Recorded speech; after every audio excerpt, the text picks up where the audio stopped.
9 a.m. Eastern Standard Time to 11 a.m. Eastern Standard Time for 2 hours of live stream writing accountability, wherein you can have me in the background as white noise for whatever you're working on, like a digital shared workspace, or you can read along, watch along, whatever it is I happen to be working on any given day. So let's get started. Please note as I do this that I am working in a tabbed window. So I'm not going to be able to see your comments during the live stream. That's why at the end of the live stream, I do what I call the share what you did wrap up chat, wherein I briefly summarize what I'm getting done in case you don't happen to be watching along. And then I respond to all comments made on both Twitch and YouTube that were made during the live video. So I'm just getting myself all squared away here to make sure that anybody who's interested in this sort of thing can find it, and then I'll get to writing. So away we go.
Sometimes I want to ask the internet things without looking like an idiot, which is why I'm doing this on my phone and not on the computer screen.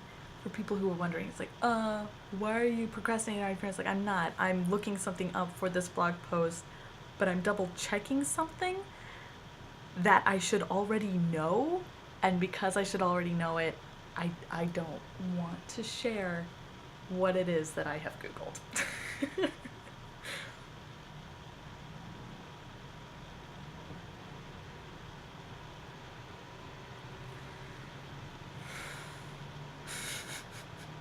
Because life.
It hasn't split itself into multiple videos, which is nice. Alright.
Okay. I'm thinking of renaming 31 Days of Narratemes. I'm thinking of it. Because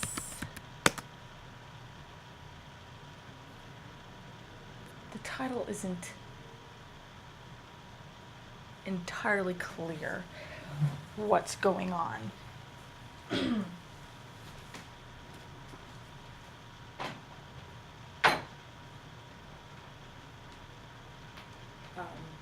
31 Days of Narratemes. So it's 31 days of this something. The word is not one people are familiar with. I need a different word. No. It will continue to be split up into narratemes rather than lessons.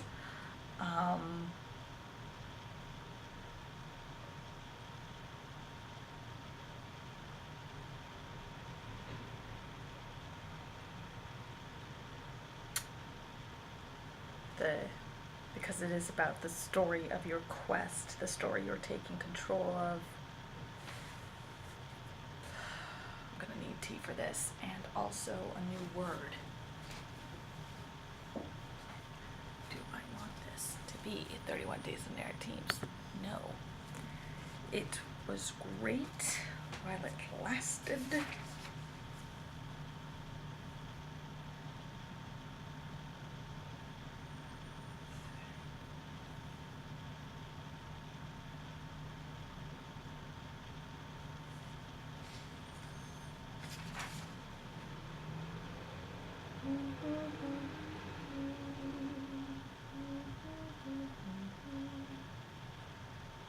Let's see if there is a story that lists for the title, or the word gift and the title, just so I can have a touchstone like that for the greater introduction to the book as a whole.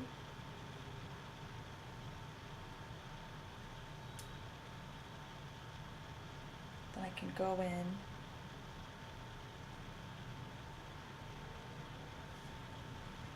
with the lessons.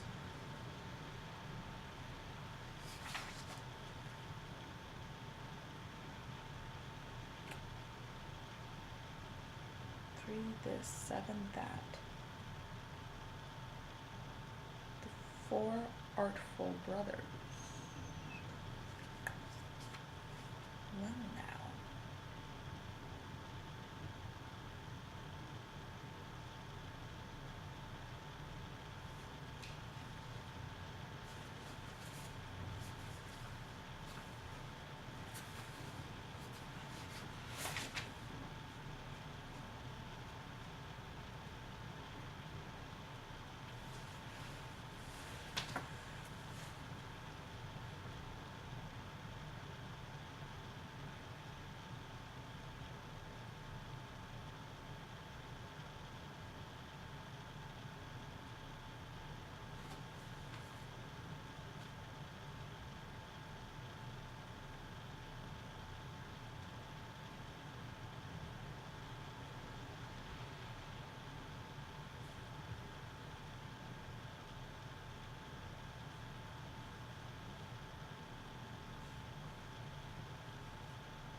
That is supposed to be on Do Not Disturb mode.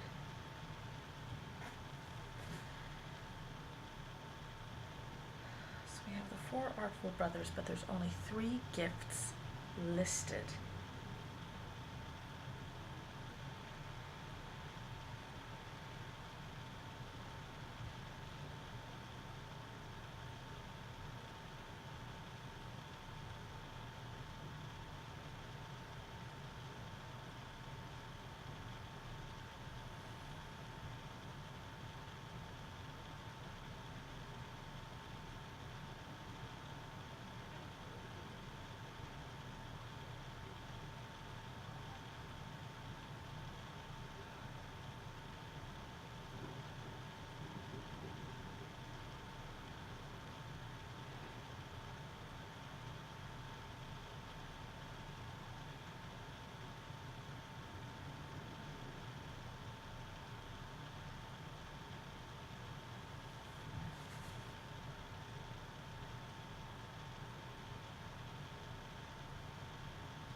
I mean, they're gifts.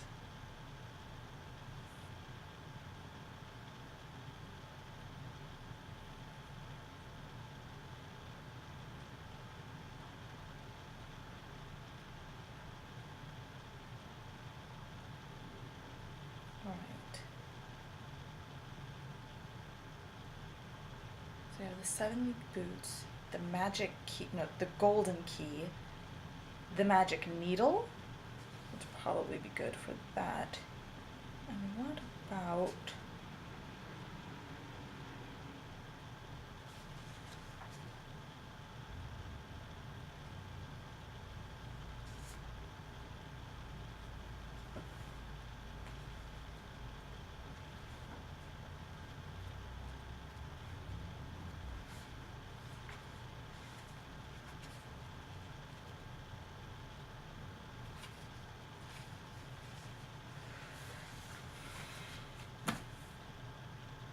I forgot to put the tea on the stove. The kettle on.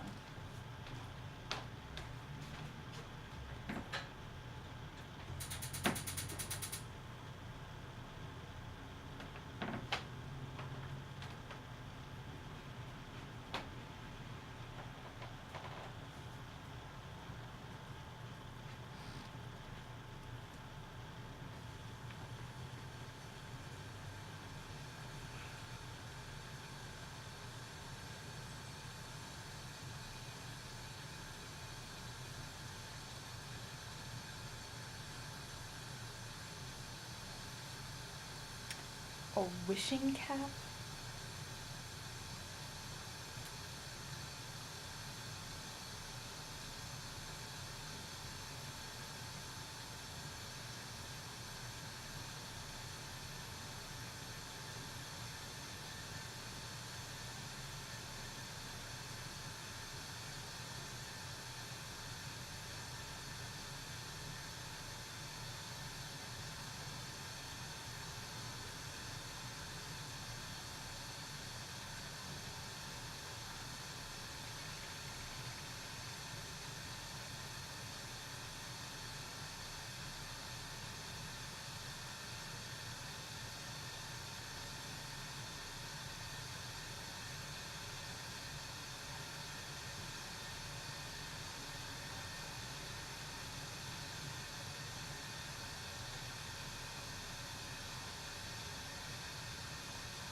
That seems cheating. Seven Link Boots isn't cheating. Golden Key isn't cheating. Needle is just about piecing things together that should be together so that they are not lost.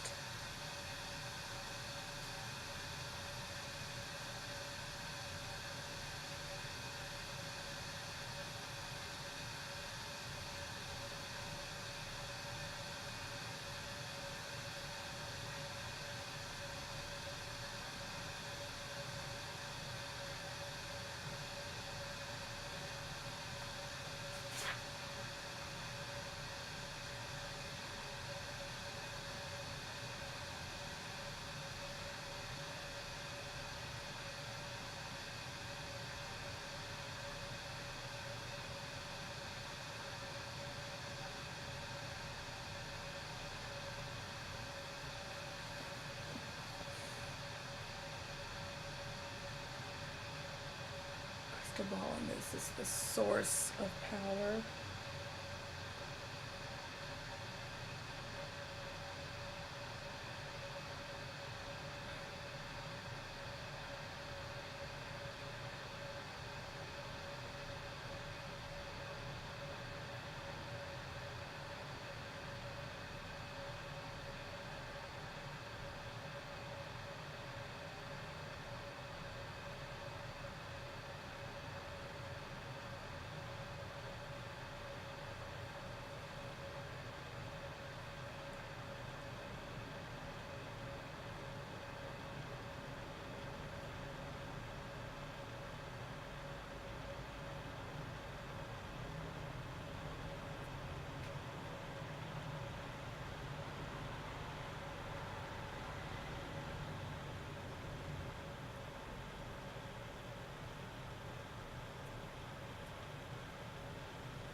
Two.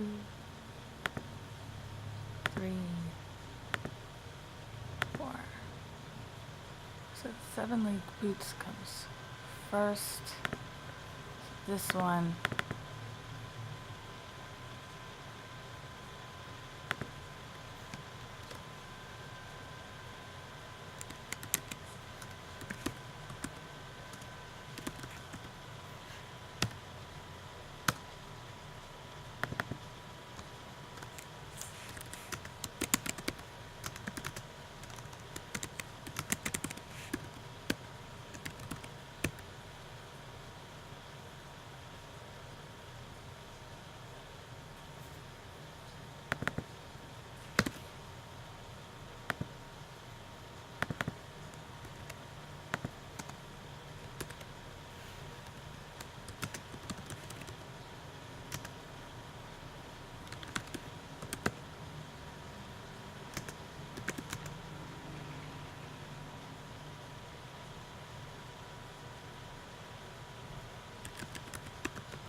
Oh, I remember now. Okay, yeah.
Edit. Is there a send to end? I just arrange. Section master. Oh, for crying out loud. There's gotta be an easier way to.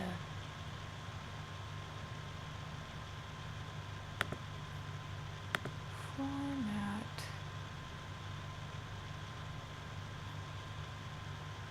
Edit. Select. There's gotta be an easier way to rearrange the order of the pages, because this is inane.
don't even know if I'm keeping any triangles there. The golden is there.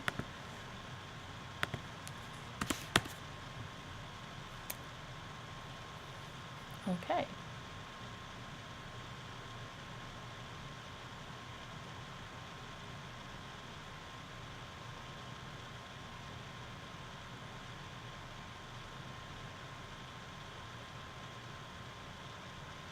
That's good.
So we're temporarily gonna have to put this in back, just so I can highlight this.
All right.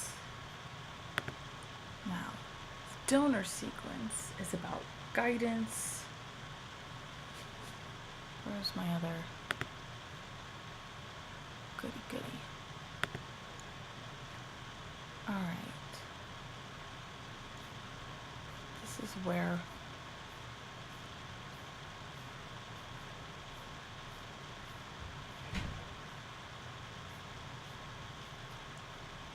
the test happens, and the the real in-depth questing and journaling and journeying and really just deep dive stuff.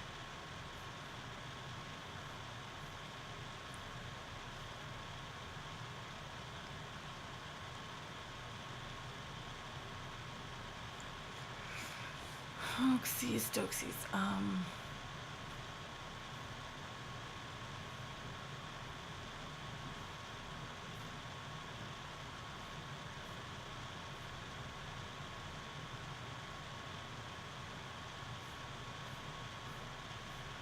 So you are tested, you are guided,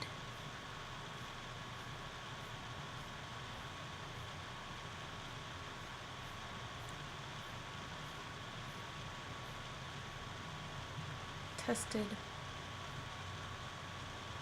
and guided.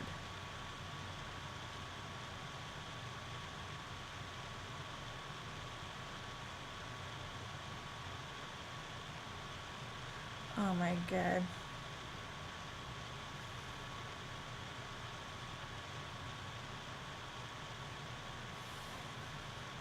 Tested, guided, and deep reflection. That just screams, let your conscience be your guide. Let's be honest.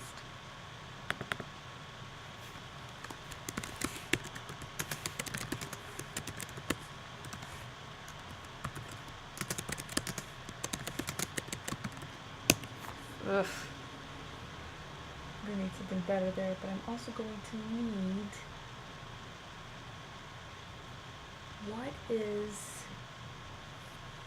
No.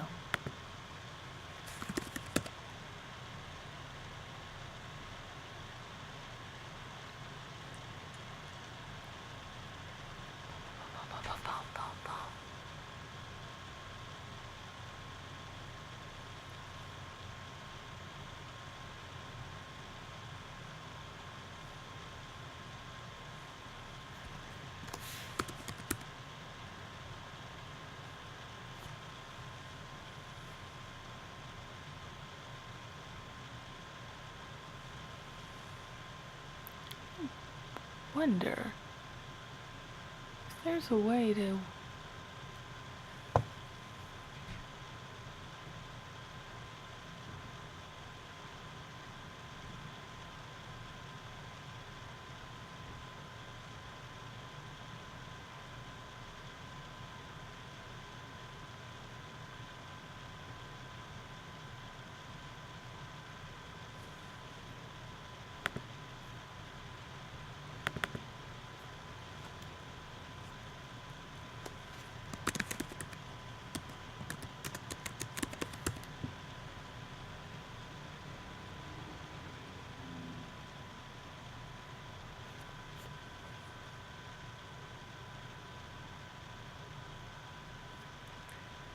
Fairy tale... Is that the goose girl?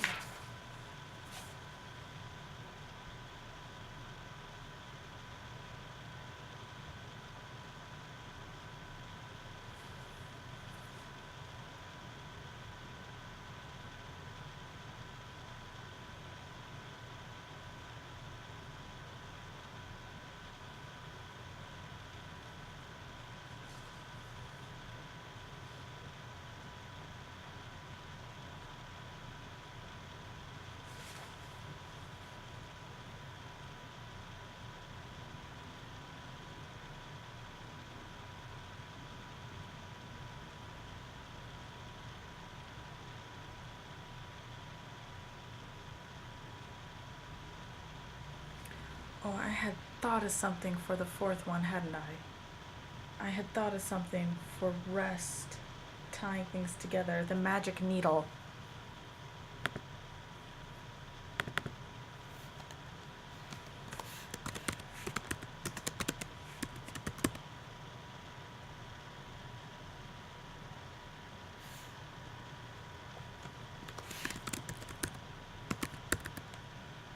The threadless needle. That sounds much better than the magic needle. Also, if I want to call these the 4 magic gifts.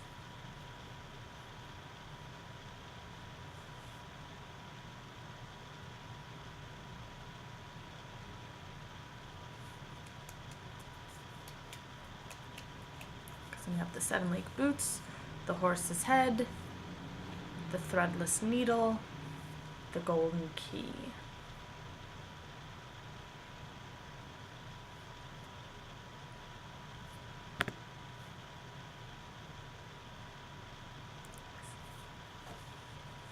Goose girl.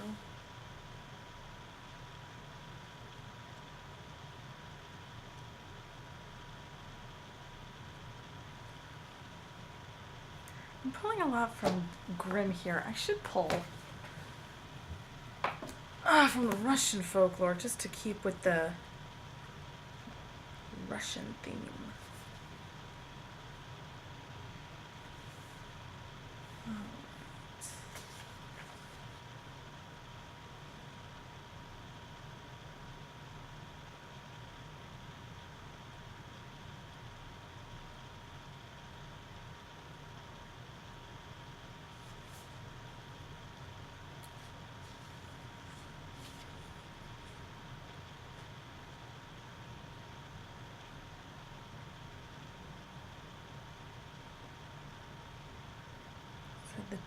There was a talking doll.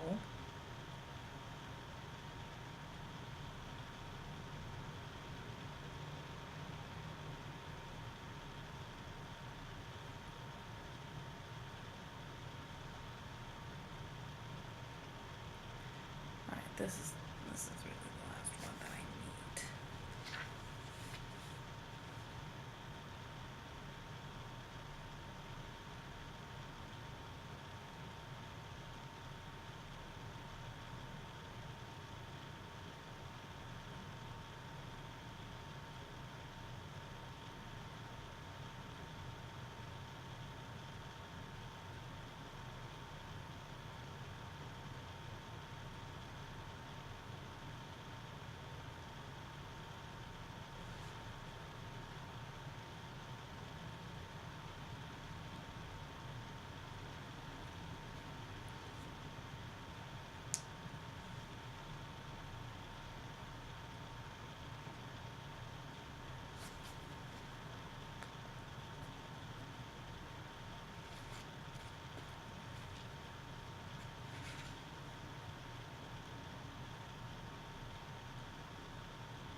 This says box 164.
hell?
Something is not right with this.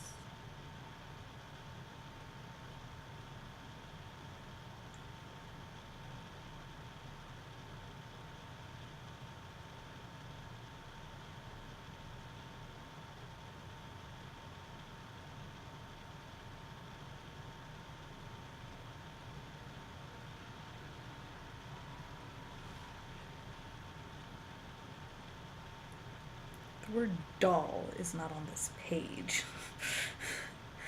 There is something wrong with this index.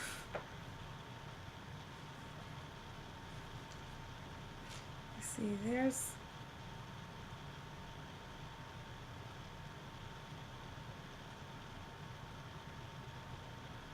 I wonder. No.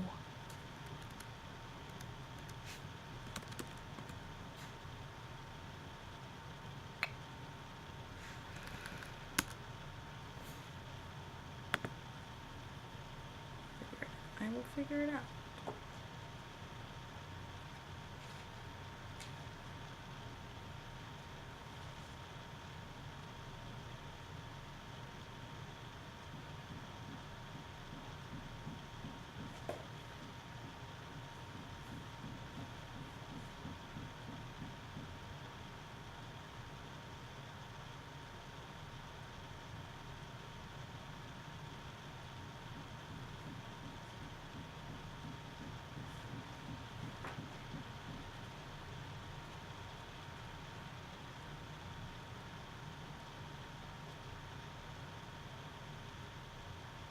Boots, needle.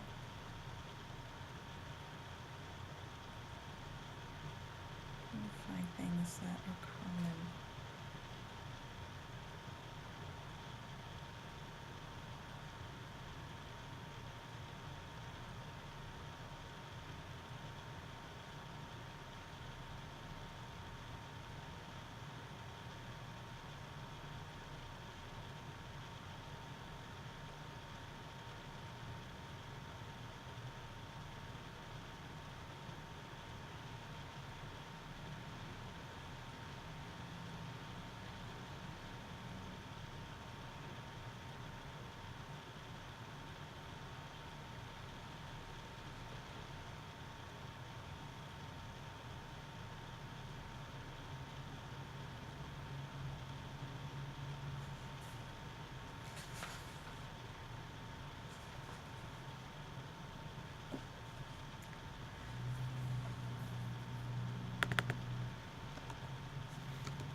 7 league boots, the golden key, the wise doll, and the threadless needle. Actually, if there's needle in here, I'll be satisfied.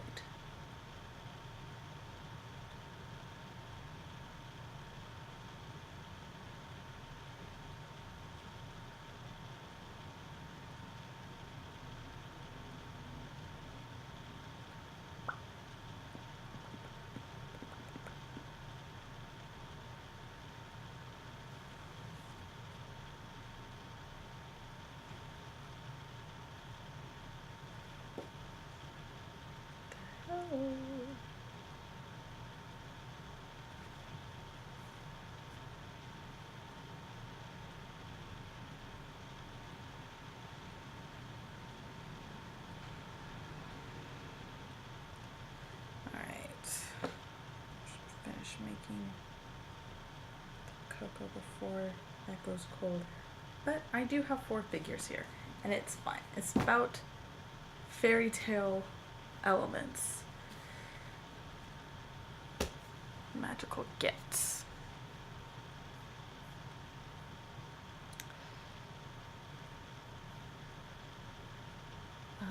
There's going to be a different subtitle for this section. Now I just have to make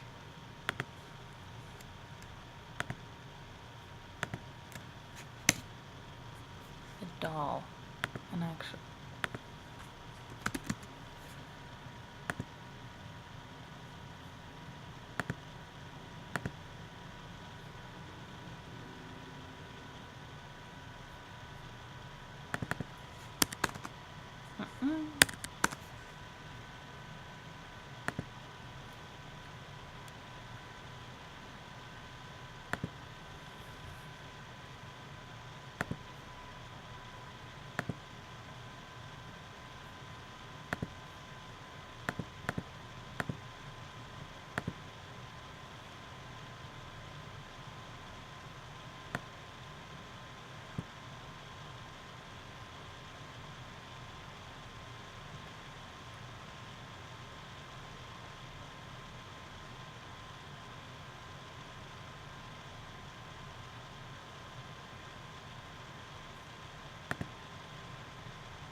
That looks like toast.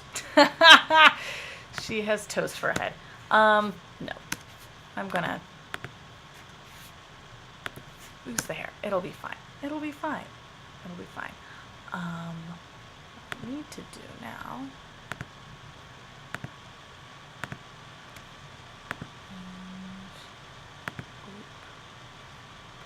Percovy.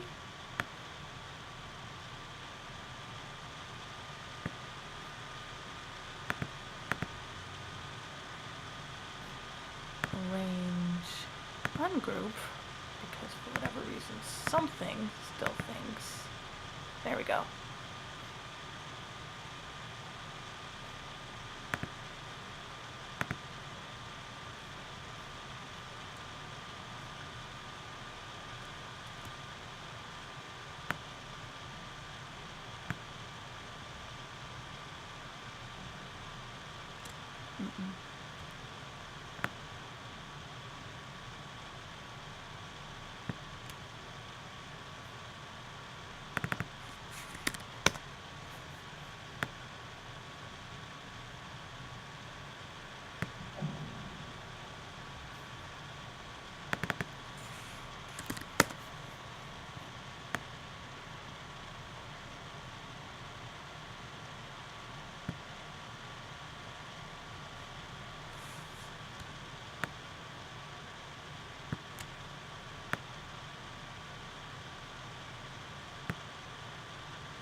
Alright, it's 11:01, so I'm going to swap screen share mode for this mode and double check that things are going as they should on YouTube.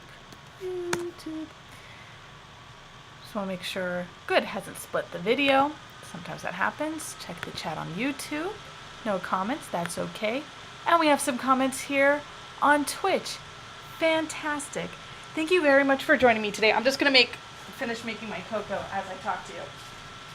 Thank you for joining me today for our 2 hours of live stream morning writing. I'm Roaster Music, your live stream writing accountability partner, here every day from 9 a.m. Eastern Standard Time to 11 a.m. Eastern Standard Time for 2 hours of live stream writing accountability, where you can keep me in the background as sort of white noise, as though we were in a digital shared workspace, or you can always read along with watch along, whatever I happen to be doing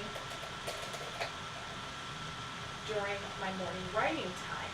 So this is now the Share What You Did wrap-up chat. If you haven't put anything in the chat on Twitch or Twitter yet about what it is you got done today or we're working on, or any questions you have about your process, my process, the creative process in general, or, your project, my projects, I should say, go ahead and put those in the comment now, because before responding to the comments, to give you time to write those, I am going to briefly summarize what all I got done today, in case you weren't reading or watching along as I went. So today I went on to Buffer and I made sure that my most recent articles that have actionable boons attached to them were queued up on Buffer, and I did change up the way that I'm posting to Buffer just to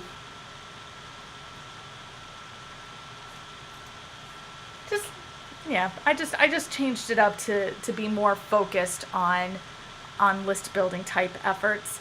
Then I went to medium.com and I wrote my daily blog post. And then I moved over to the Pages app and I started formatting the final PDF download for 31 Days of Narratemes, the which title is now being altered to something along the lines of The Four Magic Gifts, with each section of the Narratemes of the guided journal being named for a different magical gift that a hero might receive in order to continue on their journey. So that's what I was working on. So now I'm going to look in the chats again, see if we have any new comments, and let's start responding. So here on Twitch, Ice Felice says, "Hey ho, is anyone there?" Sorry, Ice Felice, I do, let me just do a quick screen share here. I do work in tabbed windows, so I do not see the chat while I'm working, and that is intentional because I don't want to overwhelm my computer because it is getting older, and also I have obsessive compulsive disorder, so it's just easier for me, better for me if I keep everything in separate tabbed windows, so the chat will be all logged and I can access it, but then it's not distracting me as I'm writing. My particular OCD subtype, Sinner Doubter, is anchored to social anxiety, which makes the human voice and human interaction, especially the immediacy of that interaction, a little bit triggering for my anxiety. So I do like to keep the chats in the separate tabs so I'm not looking at them while I'm getting my writing done. And then I can have a nice neighborly conversation with you here at the end of our 2 hours of live stream writing accountability. Forces of Evil Book says, "How much time per day do you spend bullet journaling? I've always thought it might be fun to start doing regularly, but I simply don't have enough that happens in my life. The only time I stop and write something down in my day is when I have an idea for my book, and then it just turns into a pile of incoherent notes." Forces of Evil Book also says, "I'll be honest, I was sharpening my kitchen knives while watching." Nice. Nice. It is very important to keep your knives sharp, just like any writing habits that you might have, any, gears for that. You want to keep all your tools sharp and ready to go. A sharp knife is much safer to use than a dull knife. That is a fact. I have the 15 stitches to prove it. I had the 15 stitches to prove it in my thumb when I first moved here. I said wow a couple of minutes ago because I just got to say wow again. It's snowing this morning. It is supposed to be spring, and it is snowing. And it was just like this very tiny light snow that I thought was just going to be over real quick. And then I wasn't looking at it at all. And now I'm looking at it, and it's these giant, fluffy, friggin' flakes. Which makes me really sad for the trees across the way because they were just starting to bud, and now all those buds are piled with big fluffy white flakes of snow.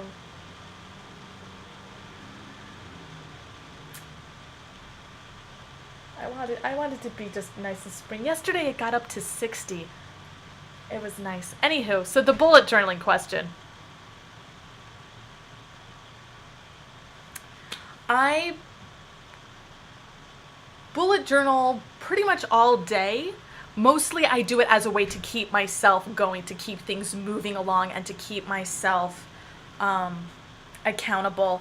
As I wrote in my blog post today, I'm always journaling something because getting the words out of my head and onto the paper helps me to put them into a logical order. Putting things into lists helps me to see things more clearly, helps me to just get squared away on what I want to do and also what needs doing, and what I've done. So here, I'll just show you my bullet journaling real quick, because there are days that I don't do a lot of bullet journaling, but that's part of the reason I like bullet journaling over most productivity systems, is that you don't need to have a full day. I was trying to do a page per day when I first started bullet journaling, and then I gave that up.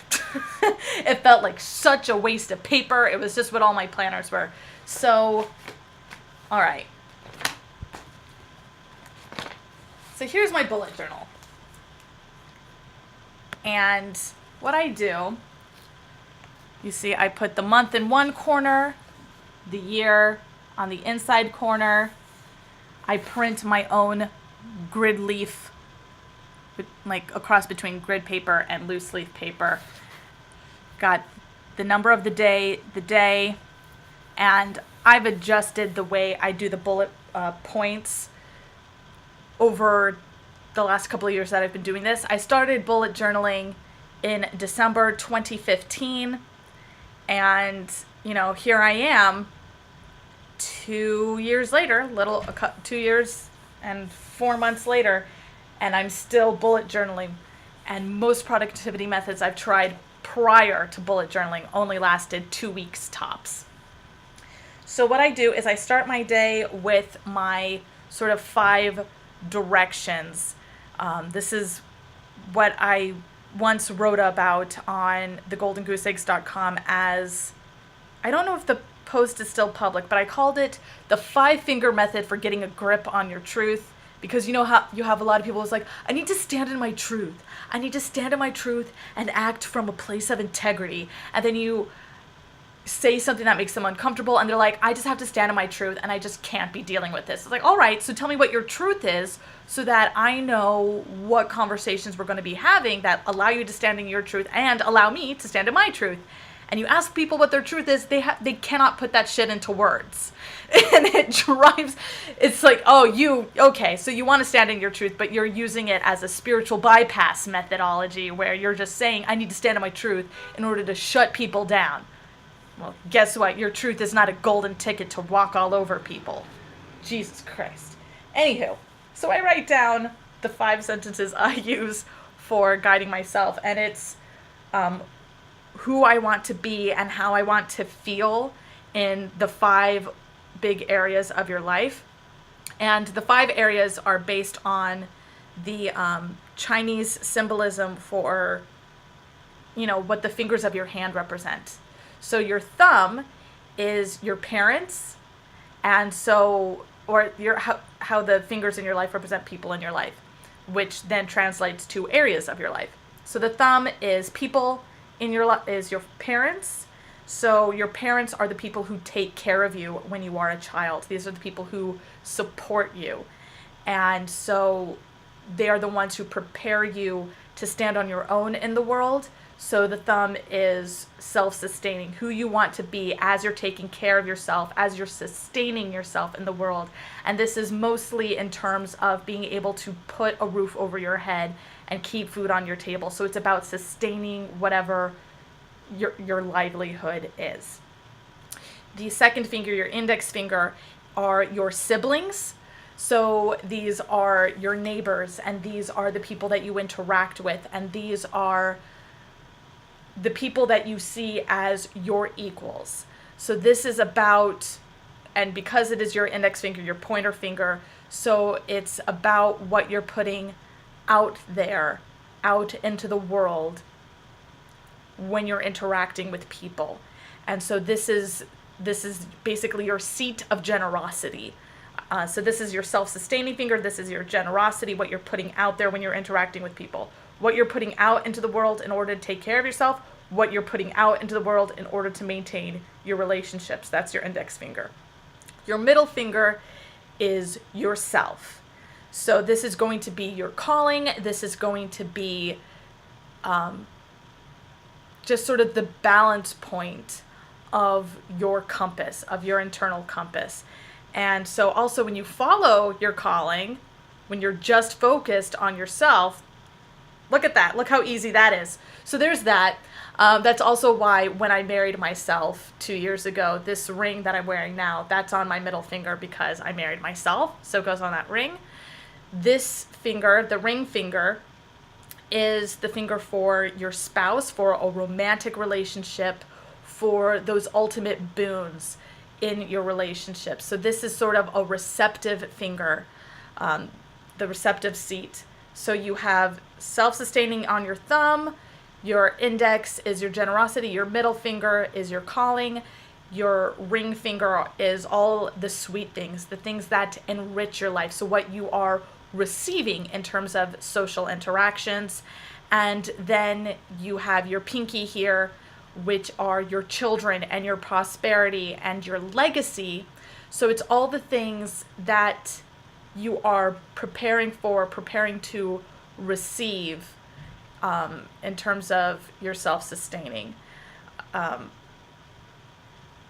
the little boost there. So it is a cross section between, so the 5 finger method for getting a grip on your compass, getting a grip on your truth, whatever you want to call it. Those 5 fingers are taken from the Chinese folk tradition of what the fingers of your hand represent in your life, and then taking those things and cross-referencing them with my own theory of how the fear in your mind is based on those 3 survival instincts of physical survival, social survival, and procreative survival. So the first 3 are very clearly ensure your physical survival, ensure your social survival, ensure your procreative survival. And then this finger, the ring finger, is that sort of combination of procreative and social. And then your pinky is the combination of procreative, social, and physical survival, because you're never really going to physically survive except in the progeny that you put out, the legacy that you build, the way that people remember your names. So the pinky, like the way that you plan for longevity is that you ensure your actual health. So physical health there, because the better you take care of yourself physically and physically, socially, and procreatively, the longer you live, and the longer you live, the more time you have to build a legacy to last beyond you. So I have those 5 things I list first every day. Then I list 7 in one blow. So these are 7 things that I am proud of, that I'm feeling good about, that I want to tap myself on the back for, and then pat myself on the back. And then I do 6 impossible things, which are 6 things I'm grateful for.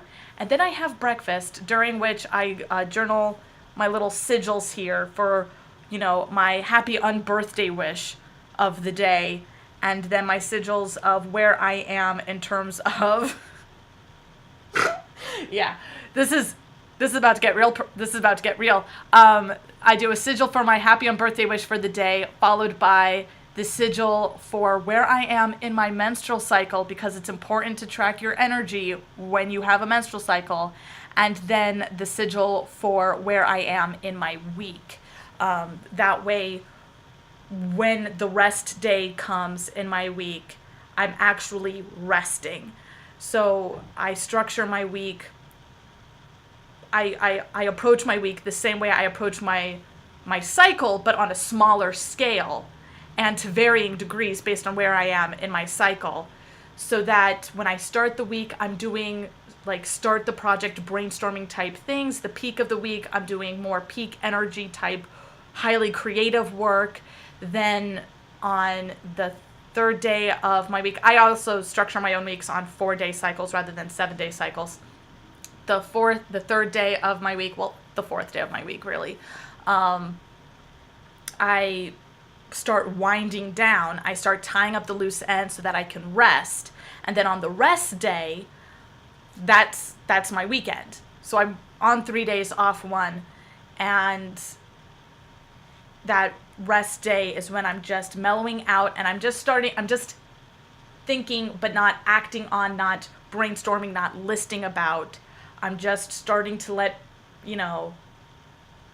I spend the morning really just sort of reflecting on the past few days, and the afternoon sort of envisioning what's going to be going on for the next few days, for the next week, what I'm going to be focusing on. So then I can hit the ground running with all the brainstorming and planning and initiating stuff that will happen the next day. So that's why I've got all that written. Just start off in the morning. And then here are the tasks that I've gotten done during the morning writing already. The buffering, the writing the daily blog post, and then I started formatting, and then I worked on formatting the PDF for 31 Days of Narratemes, the guided journal. So, which will soon be the 4 magic gifts. Probably magic gifts, probably. That makes the most sense. Ba-bum. So I'll go throughout my day, whatchamacallit. I'll go throughout my day, and when I'm doing things, I'll write it down. And also, here in the same edge of the column that I put the year, I put the time signature for when the different timers go off on my phone to break up my day and make sure that I'm pacing myself, make sure that I'm eating at the times of day that my body wants to eat, because having an alarm for it means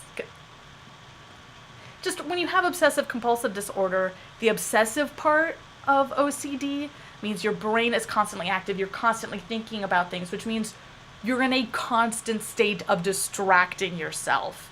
That's what the obsessive part means, is you are constantly getting distracted. But a benefit of this is that it's very, very easy to sort of lock into a state of flow. So I'm either perpetually distracting myself or perpetually working on something. But either way, I am shit at time management. So I have the alarms on my phone. I track those times in my bullet journal. And then I'm going to get the mirror for this. Like I do. I'm going to get the mirror. And here's the mirror. All right. So I reorganized my memo board. If you follow me on Instagram, I posted a picture of what my memo board looks like now. But I've covered my memo board. It's all lists. Everything on here is a list or a part of a list. Even these yellow markers, they look like individual items. They're actually individual items off of a list. They are all part of a list. So I have all these lists, and these are predominantly can-do lists rather than to-do lists. So a to-do list, you have to get everything off the list done. You'll actually might be able to, I don't think you can see at this distance, maybe if you look on Instagram, but this one in the top right, top left corner. On a picture, it'd be top left corner. In the picture on Instagram, it's the top left corner. This is the 31 Days of Narratemes actions. The items necessary for editing and writing the Narratemes have all been crossed through. I don't need to worry about those now. It's just continuing to post things for the duration of the Inkshares campaign. And then at the bottom of that little list, it says format PDFs with the S in parentheses and item 13, build course. So working on that. And yeah, so a lot of my bullet journaling has resulted in just doing this. If you don't write a lot of things during the day, besides project ideas, something that I like to do is I have, well, besides the fact that, you just write items on the day, like write items that you're doing them. You can just be continuously writing lists. It could just be that you need a book of lists rather than a bullet journal. So a list journal rather than a bullet journal, and that's something that is basically what my memo board is a list journal rather than a bullet journal. So the bullet journal is all about the stuff that I am doing, the things that I am thinking through, and then the list journal is just lists I want to have on hand to get things done. And this is something that I find useful for certain project work. So you were saying that I'm still responding to Forces of Evil comment here. Just double check. Still no. Okay. So not holding up anybody else on their questions. Great. So Forces of Evil book. I keep a giant map of the world above my desk to keep things in perspective. Nice. That is a good thing to have. I need a picture of my niece over here. I need that. That is good. That is good. Keeping things in perspective is always good. I have a super symbolic image. All right, I'm going to show you again real quick what's over my desk. So I have this wall of images behind me of just things that are symbolically important to me. The Blessed Virgin Mary is important to me, partly because I am a devout Catholic, and partly because, and this is the thing I use for keeping in perspective.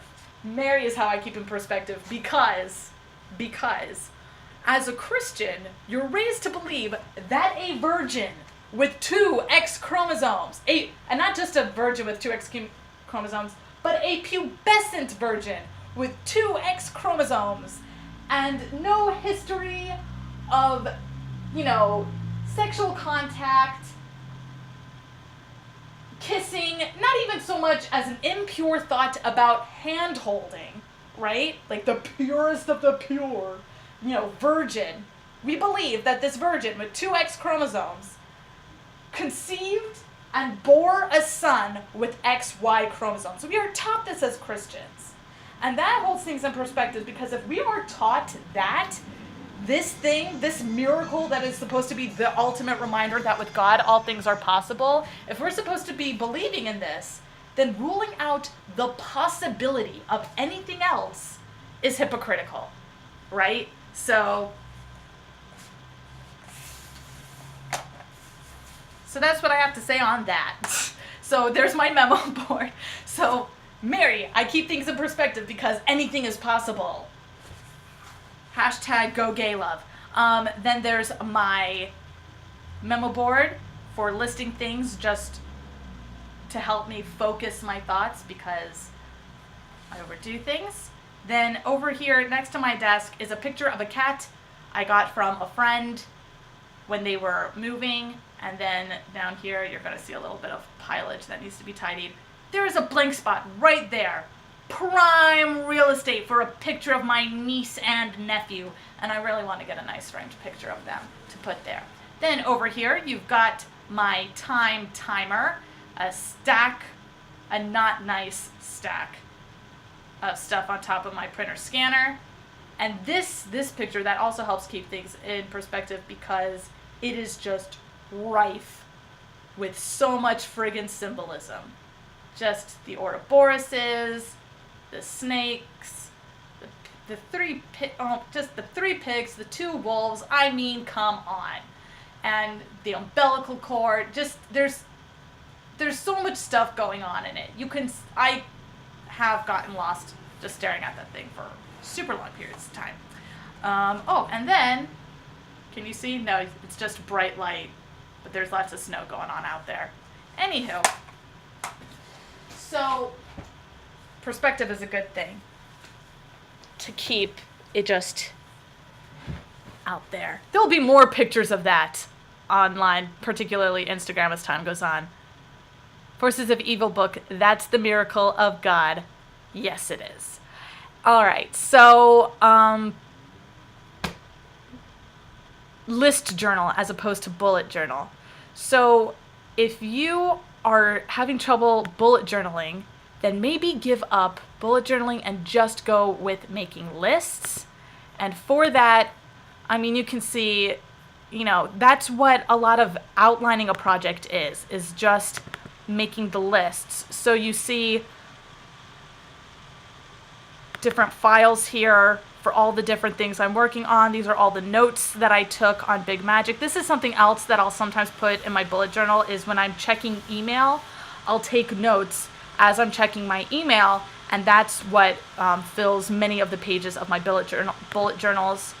And then, of course, as you're working through projects, having different journals for different projects, having different lists for different projects, having lists for potential dialogue.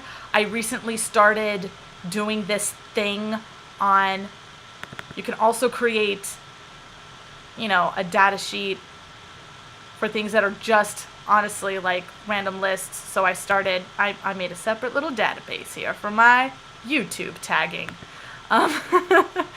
And just, there's all sorts of things you can do to help keep your shit organized.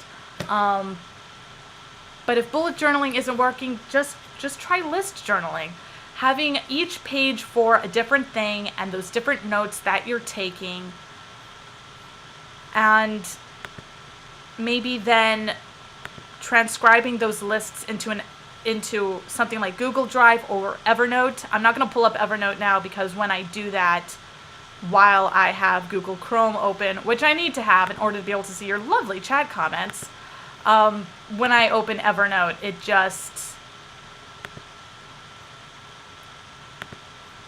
just makes things all figglety.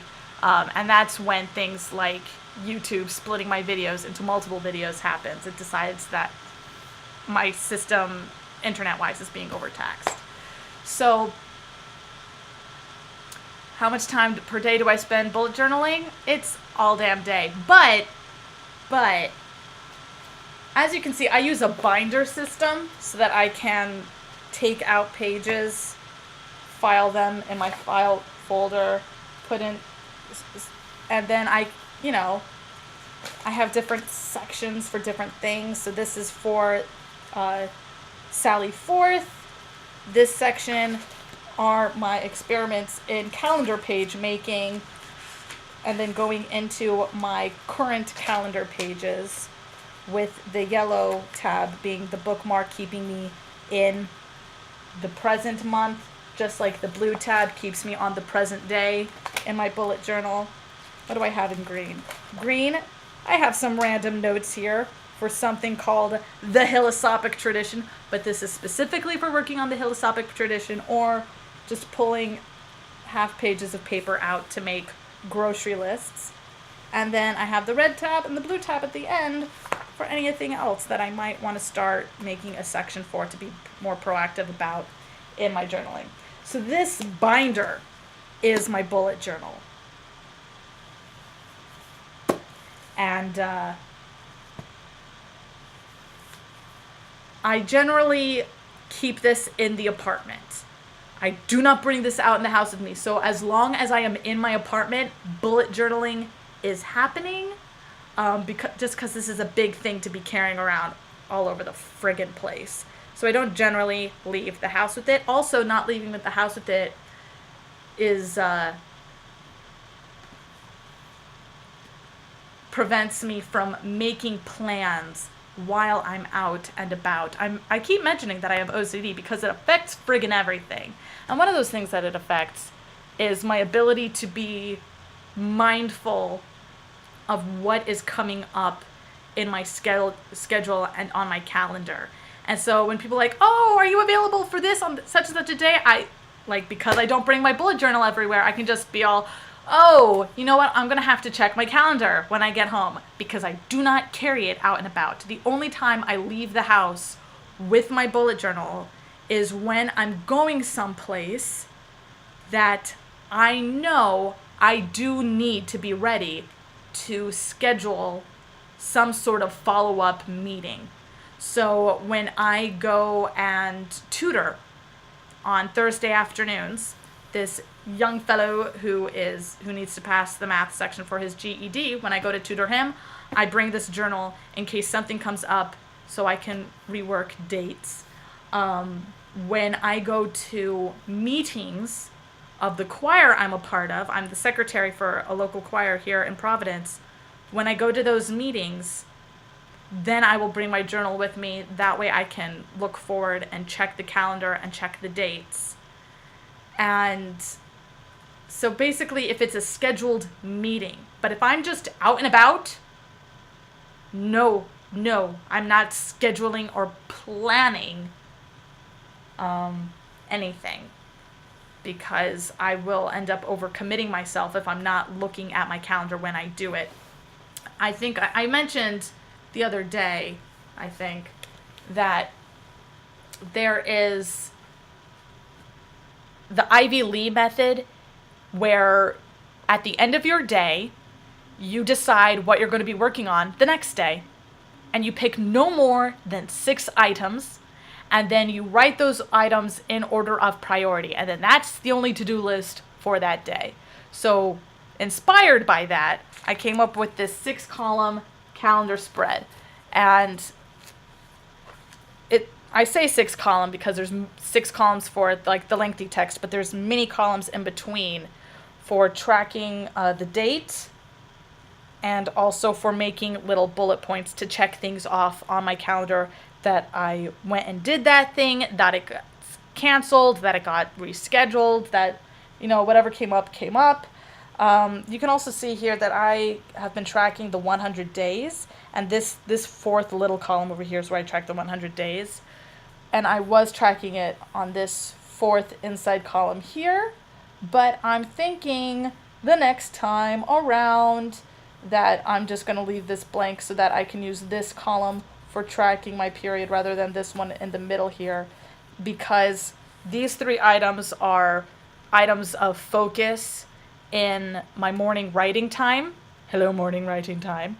And then these three items are my primary item for the afternoon, primary item for the evening, and then this is some primary personal item or housekeeping, homemaking item. And this is just some kind of special take care Rosie column. So it goes afternoon, evening, and Rosie. And then I try never to have 3 items in a row. If I have 2 items written in a row on this side, I'm not scheduling anything else that afternoon or evening. It's not happening, not doing it. The exception, of course, being these days where I have marked the phases of the moon just for my own personal edification. So, got the full moon, waning gibbous, waxing gibbous, full moon, new moon in here. Yeah, so I've got the lunar phases in here. So that's the only exception where you would see 3 items across the row, is because,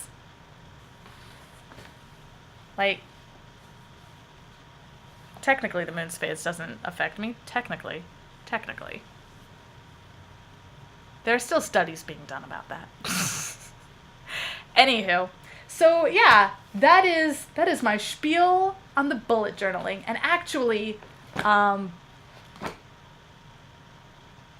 glad that we talked about this today, because I am probably I'm going to be at some point going through the previous wrap-up chats that have happened at the end of these morning writing videos sooner rather than later, in order to make a list of videos for WriterTube and my WriterTube playlist, because I do prefer to keep these chats about the writing process, the creative process in general, my projects, your projects. And so I'm going to be going through and listing out the topics that we discussed and better organizing what I said so that I can make videos that are just easier for everybody to reference. And so then when we're having these conversations, I can be all, oh, I've discussed this before. I'll talk a little bit about it now, but if you want to hear more, here's a video. I want to be able to do that. I want to be able to build those references for people. Forces of Evil book. It doesn't. That's not enough water in your body to be affected by its tidal pull. Actually, I wasn't talking about physiological effects, or I wasn't talking about it from a starting point of a physiological effect. I was talking about it from the subconscious effect. So we have, for millennia, associated the phases of the moon in various cultures with the phases of a woman's body. We have done this for millennia as a species, regardless of the culture that we're in. So women today continue talking about their menstrual cycle, often in terms of a lunar cycle. Now, yes, we are small, and based on our distance from the moon, it is not probable that the moon is having a gravitational effect on our bodies. However, we are thinking beings, and there is so much going on in the subconscious mind, so much that is influencing our conscious thinking and our conscious behaviors. So just knowing that the moon has phases and knowing that those phases are similar to a woman's phases is going to affect the way we think about our bodies and the way we think about our moons. As soon as that connection is made, and as soon as we've made that connection consciously, that just anchors it deeper in the subconscious. And so it's more of a mind over matter type thing, in my opinion, where the brain has perceived a pattern and so is now influencing its behavior, influencing the way it interacts with the body based on that pattern, based on the belief we might hold subconsciously regarding that pattern, in order to ensure our survival and in order to make our survival a little easier. This is something that I'm going to be talking about really in depth in a book that I plan on writing. Do not know when, but I am planning on writing it, called Magic Beans, Filling the Law of Attraction's Tall Order, because this whole law of attraction manifesting thing is really interesting to me, but I think we have it backwards. I don't think the universe is working for us. I think it's working through us, because we are just one stage in the evolutionary process of the entire universe. How's that for perspective? And I think we have it backwards, and I think we need to actually reverse the angle of how we look at it and give it a new name, and not just have that name be interchangeable with the old names. I think we need to be much more conscious and much more aware of the language we're using around this process and using around this growing exploration of how the mind-body connection works and how it affects our ability to create the life we want for ourselves from the inside out. So I'm going to be writing a book about that. Don't know when, but it's on the list of projects that I want to make as part of just the whole litany of books and projects that I want to write for the goldengooseeggs.com. That would be a Golden Goose Eggs project, and I would be tying in the evolution. I would be tying in the progress of how people perceive the law of attraction, which then became the law of creation, sort of, and now needs a new name, and this principle of manifesting running all the way through it. I'm going to be tying that progress in with the story of Jack and the Beanstalk, and talking about the original story, how it was meant as a fool story, like, oh my god, I can't believe you got away with this, to, oh, it's okay that he stole from the ogre because the ogre killed his father, and he was just taking back what belonged to him, which was not the original story. It was a fool story, not a cycle of vengeance story. And so now trying to, well, what's the next iteration of this story that makes sense? Just like, what's the next iteration of this manifesting principle, and how the brain is influenced by the patterns that it perceives, and how that affects our behavior moving forward based on those patterns and the beliefs that we're developing based on those patterns. So, lots and lots of things that Rosie's working on.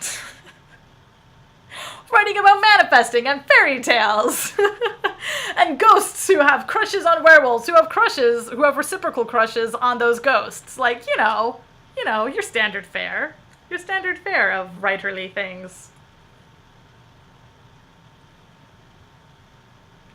Anywho, you may have heard a little while ago a little burst of music coming from my phone, and that's because we've reached our wrap-up time for today. Just going to take one last look at YouTube, see if any new comments there. Nope.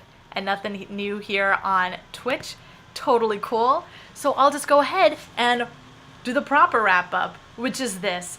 Thank you very much for joining me today and for helping me to stay accountable to my work. I'm Rose Drew Music, your live stream writing accountability partner. I'm here every morning from 9 a.m. Eastern Standard Time to 11 a.m. Eastern Standard Time for 2 hours of live stream writing accountability, wherein you can keep me in the background as sort of white noise, like a digital shared workspace, or you can read along, watch along with whatever it is I happen to be working on at the moment.